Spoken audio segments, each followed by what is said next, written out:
Israel Hamas war के बाद Israel हेजबोलाह war में आईडीएफ बिरट अटैक कर रही है।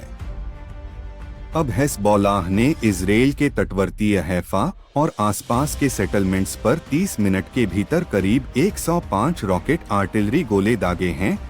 खुद इजरायली मीडिया चैनल 14 ने अपनी खबर में इस बात का उल्लेख किया कि ये हमले हेजबोलाह के डिप्टी चीफ शेख नाईम कसम के भाषण के दौरान हुए। यहाँ तक कि इजराइल एयर डिफेंस सिस्टम भी हेजबोलाह के रॉकेटों को इंटरसेप्ट करने में नाकामयाब रहे।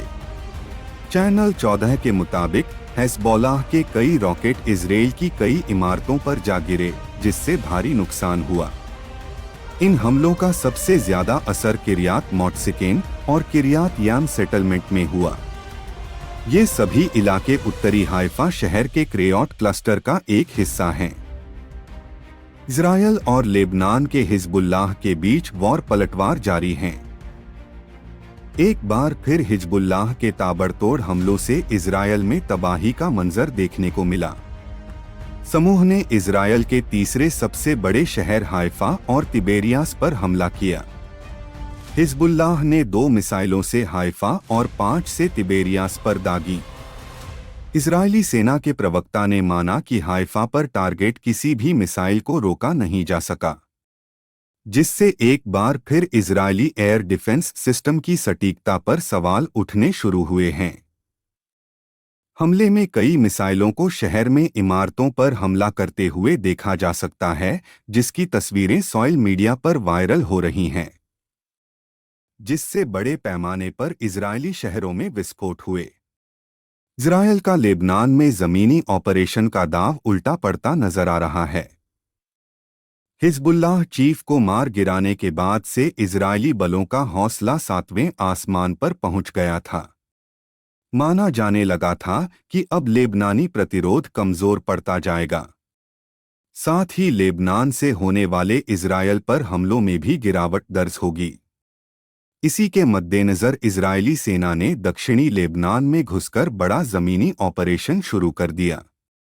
हिजबुल्लाह की कमर तोड़ने के लिए इजरायली सेना ने हिजबुल्लाह के ठिकानों को तबाह करना शुरू किया। हालांकि शुरुआती सफलताओं के बाद अब इजरायल के एक के बाद एक दांव गलत साबित होते दिखाई पड़ रहे हैं।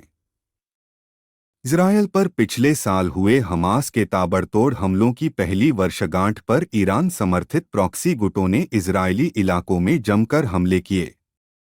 हमास से लेकर लेबनान के हिजबुल्लाह ने इजरायल पर हमले कर पहली वर्षगांठ के जख्मों को खुरेदने का काम किया।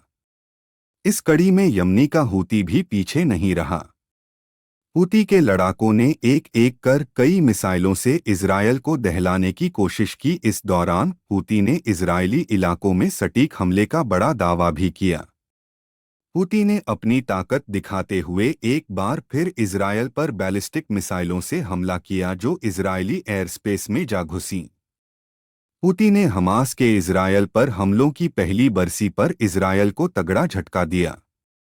हूती विद्रोहियों ने इस मौके पर इजरायली राजधानी तेल अवीव पर नई मिसाइल समेत 2 बैलिस्टिक मिसाइलों दाग दी। फिलिस्तीन 2 और जुल्फिकार नाम के प्रोजेक्टाइल से इजरायल पर हमले को अंजाम दिया गया। यमन आर्म्ड फोर्स के सैन्य प्रवक्ता ब्रिगेडियर जनरल याह्या सारी ने ताजा हमलों की जानकारी दी।